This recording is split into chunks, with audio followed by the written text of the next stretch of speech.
శ్రీమాత్రే నమః.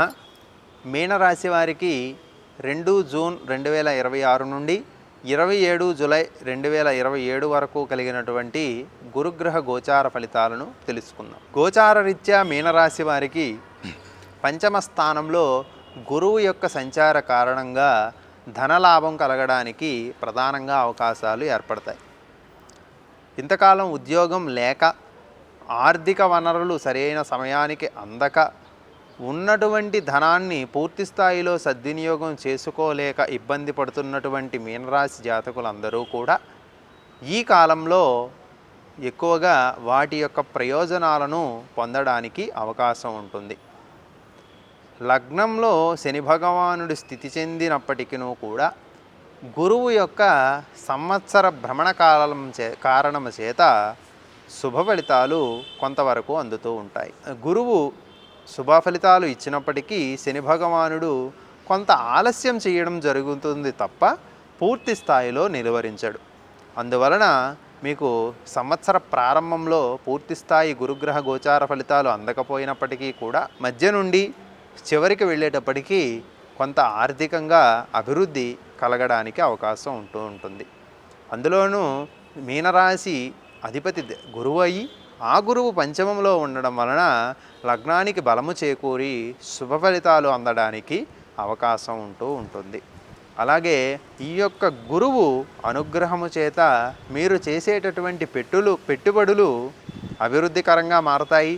చేసేటటువంటి ప్రతి పనిలో కూడా అభివృద్ధి ఉండడానికి అవకాశం ఉంటుంది. మనము చేసేటటువంటి పనులలో ఇతరుల యొక్క సలహాలు సంప్రదింపులు కూడా మనకి ఉపయోగపడుతూ ఉంటాయి. కావున మీనరాశి వారు తగిన జాగ్రత్తలు తీసుకుంటూనే ఇతరుల యొక్క సలహాలను కూడా పాటించడం ఉత్తమం. కుటుంబంలో చేసేటటువంటి వాగ్దానాలు, కుటుంబంలో జరిగేటటువంటి కార్యక్రమాలలో పాల్గొనుట, ఇవన్నీ కూడా తగిన జాగ్రత్తతో చేయండి. వారి యొక్క మన్ననలు పొందడానికి అవకాశం ఉంటుంది. ఇచ్చినటువంటి మాటను నెరవేర్చుకోవడం ఈ కాలంలో చాలా అవసరమని చెప్పవచ్చు. బంధుజనుల యొక్క సహాయ సహకారాలు అందుతూ ఉంటాయి. అవసరమని అనగానే అప్పులు కలుగుతూ ఉంటాయి. తద్వారా ఆర్థికంగా కొంత భద్రత ఏర్పడుతూ ఉంటుంది. కానీ అవసరానికి మించిన అప్పులు చేసినట్లయితే భవిష్యత్తులో ఇబ్బంది పడే అవకాశాలు కూడా కనబడుతూ ఉన్నాయి. కావున మీనరాశి వారు అవసరానికి తగిన ధనాన్ని పుచ్చుకోండి. ఆ పుచ్చుకున్నటువంటి ధనము కూడా అభివృద్ధి కలిగించేటటువంటి మార్గాలలో పెట్టుబడి పెట్టడం వలన భవిష్యత్తు చాలా చక్కగా నిర్మించబడుతుందని చెప్పవచ్చు. సంతాన సంబంధమైనటువంటి విషయాలలో కూడా అనుకూలంగానే ఉంటుంది.